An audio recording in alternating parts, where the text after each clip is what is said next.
Now turn to Section 3.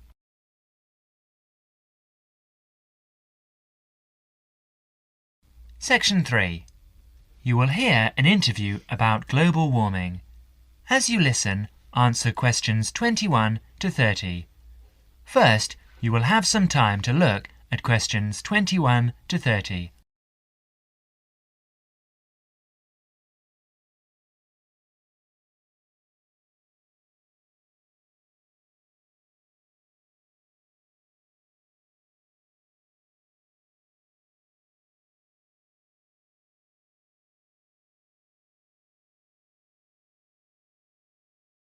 Now listen carefully and answer questions 21 to 25.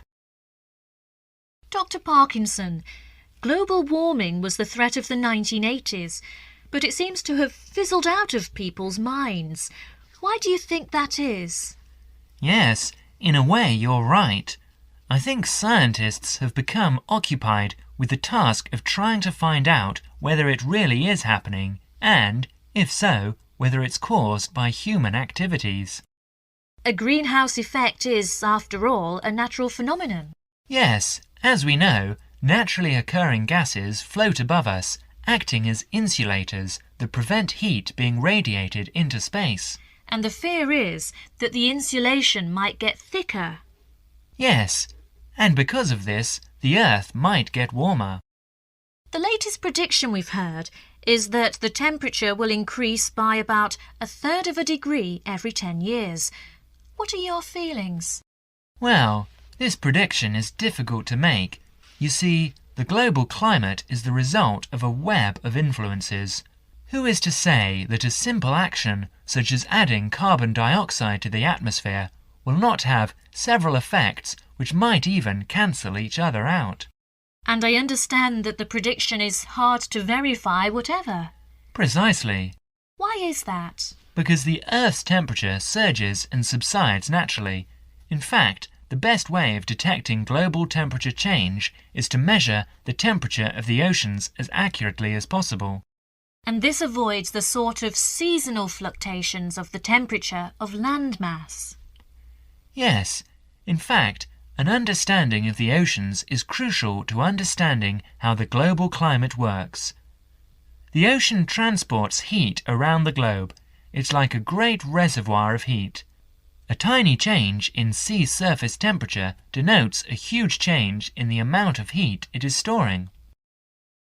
Before Parkinson goes on to explain, you will have another chance to look at questions 26 to 30.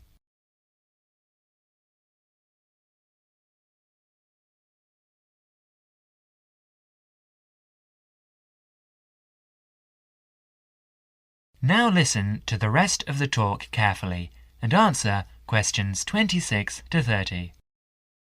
And now, I understand you are looking at ways of refining this measurement of ocean temperature. Yes, for a long time we've measured it by placing thermometers in buoys bobbing in the oceans and also when ships draw water through their engines. It's also been done by satellite, hasn't it? Yes, but now data from a more promising system is being collected.